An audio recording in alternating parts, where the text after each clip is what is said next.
Alors bonjour, on est présent aujourd'hui au SIT Africa 2023 et avec nous monsieur Hussein Kouneidi. نخليك تعرف براسك لان ما نقدرش نقول لك اللي كتقدر D'accord. تقول على راسك. Bonsoir, donc merci pour l'invitation. Ça me مرحبا fait plaisir مرحبا. d'être parmi vous. Donc, je me présente, Hussein Konedi, je suis le président de Centre africain cybersécurité. Nous sommes partenaires institutionnels de XCOM depuis 2019.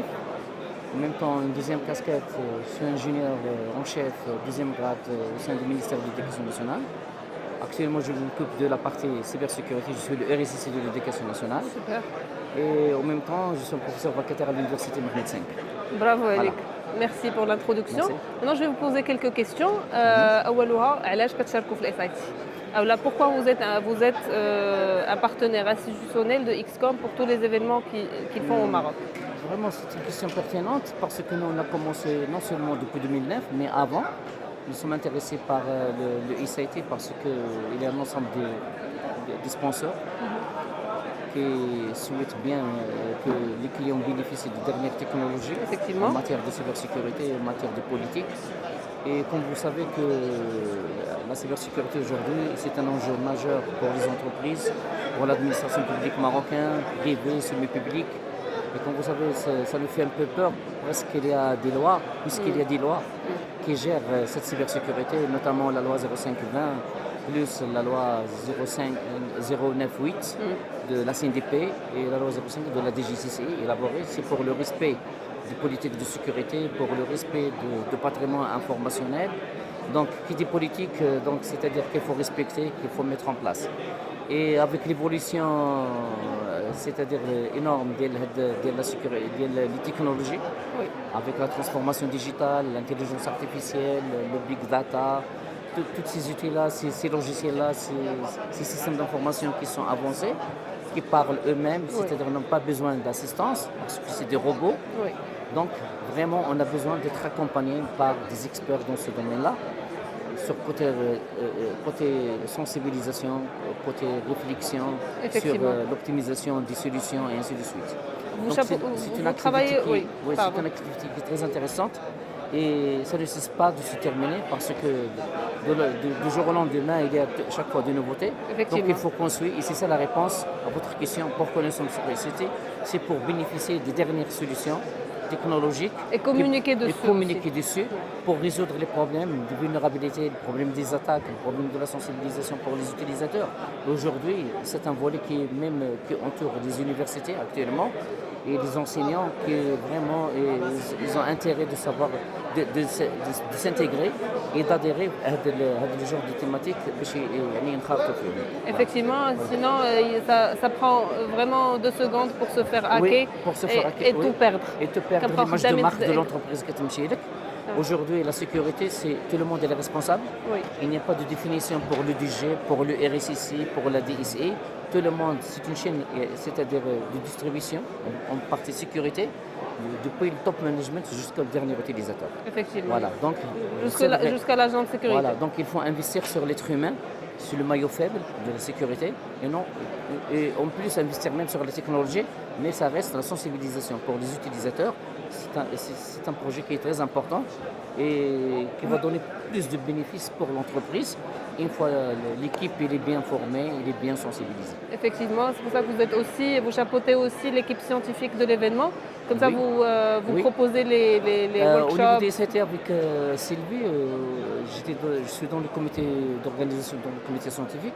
À chaque fois, avant d'être dans ce genre d'événement, n'oubliez pas qu'on travaille durant toute l'année Effectivement. pour préparer les thématiques. C'est un gros travail Ouais, qui c'est un demande grand beaucoup d'efforts. travail et pour préparer un événement scientifique avec des thématiques importantes, comme aujourd'hui, je peux vous parler de la thématique que j'ai élaborée cette année sur la fuite des données. C'est juste pour partager ce retour d'expérience avec nos clients, même avec les prestataires. Pour côté prestataire, c'est de choisir les bonnes solutions dans l'avenir prochain, qu'ils doivent élaborer des solutions de fuite de données. Effectivement. Côté client, ils doivent être sensibles, et surtout notamment pour les RSIC, pour les DICI. Ils sont concernés par la loi 0908, ils sont concernés par la loi 0520, qui dit la loi, donc c'est des pénalités, c'est des amendes, il faut que vous payez l'argent, il faut que vous... Donc c'est, je dis n'importe quoi, c'est des présents de 3 mois jusqu'à... de 3 mois jusqu'à 3 ans. Donc, on n'a plus le droit à l'erreur aujourd'hui, Effectivement. côté sécurité.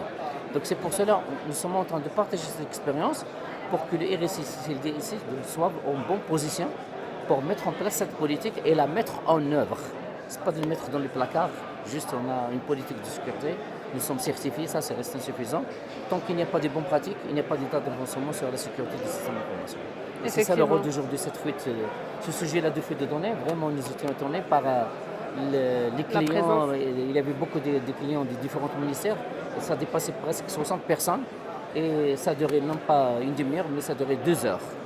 Et voilà, ça montre que le sujet du fuite de données dans l'administration publique il est important, même sur l'échange, sur le contexte national et international. On a reçu beaucoup de nos collègues africains qui ont les mêmes problèmes. Même la loi de la GDPR par rapport à la loi des 09, c'est unifié, parce que les mêmes problèmes qu'on trouve en Europe, les mêmes problèmes qu'on retrouve au Maroc. Donc soit qu'on fait cet échange d'expérience pour avancer, sinon si personne ne part de son retour d'expérience, c'est-à-dire on n'avance jamais. Effectivement. Voilà. Effectivement. Maintenant, je vois aussi qu'il y a un petit peu de manque de communication au niveau national par rapport à tout ça. Comment on y remédie? Comment vous voyez Bien la sûr, solution? parce qu'aujourd'hui, l'État, il y a beaucoup. Je peux parler de l'exemple de Maroc. On a des entités qui sont dédiées pour la stratégie nationale de la sécurité, notamment c'est la DGCC, c'est la Direction générale de la sécurité des systèmes d'information, qui fait partie de la défense nationale. Mais reste encore, on a la CNDP, c'est le Comité national de la protection des données à caractère personnel. Il y a de l'agence de l'ADD, Oui. l'Agence nationale du digital. Et il y a d'autres entités qui vont participer, mais tout ça, ça reste insuffisant parce que ça manque l'activité civile. Aujourd'hui, il y a beaucoup d'associations dans différents métiers, mais on a peu d'associations dans le domaine de la sécurité. C'est pour cela que j'ai pensé de créer le Centre africain de cybersécurité qui est le CAC à l'échelle nationale et qui a des collaborateurs à l'international qui sont nos amis africains, même de l'Europe. C'est pour créer d'autres associations et ces associations, c'est le cœur de la sensibilisation pour la société civile. Pourquoi j'ai pensé à la sécurité des citoyens? Parce que tout le monde aujourd'hui, nos citoyens, soit des alphabets ou non, ils ont des smartphones. Effectivement. Donc, qui dit smartphone, il y a de la sécurité, il y a de la digitalisation, c'est de la transformation digitale, mais reste la côté sensibilisation. Les gens, ils utilisent leur smartphone, mais ils ne savent pas qu'ils ne possèdent rien. Toutes les photos, les vidéos, ils sont en cloud, par exemple. Dans le cloud. Ils ne savent pas gérer. C'est pour cela qu'on a beaucoup de problèmes actuellement familiaux. J'ai l'impression que même le système éducatif au Maroc Oui, doit changer un petit peu. doit changer un peu, de rentrer la sécurité des systèmes d'information comme un manuel scolaire. Donc, je suis en train de préparer un manuel scolaire à travers le CAC, à travers le Centre africain de cybersécurité, pour le présenter au sein de mon ministère, parce que nous sommes en train d'inspirer de retours d'expérience, par exemple de la Russie, de la Finlande, qui ont déjà des manuels scolaires. On a toutes les manuels, juste le manuel scolaire de la cybersécurité, on ne l'a pas.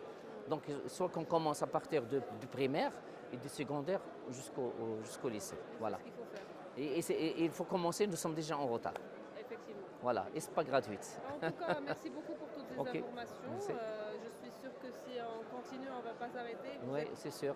Vous êtes un trésor. Merci. Merci. Vous êtes des المعلومات Merci. qu'il faut partager et Merci. merci pour les efforts que vous faites. Merci Fatima Zahra pour Et, l'invitation. à très bientôt, Inch'Allah. Merci. Allez, au revoir. Merci. Allez, salam alaikum. Salut. Au revoir.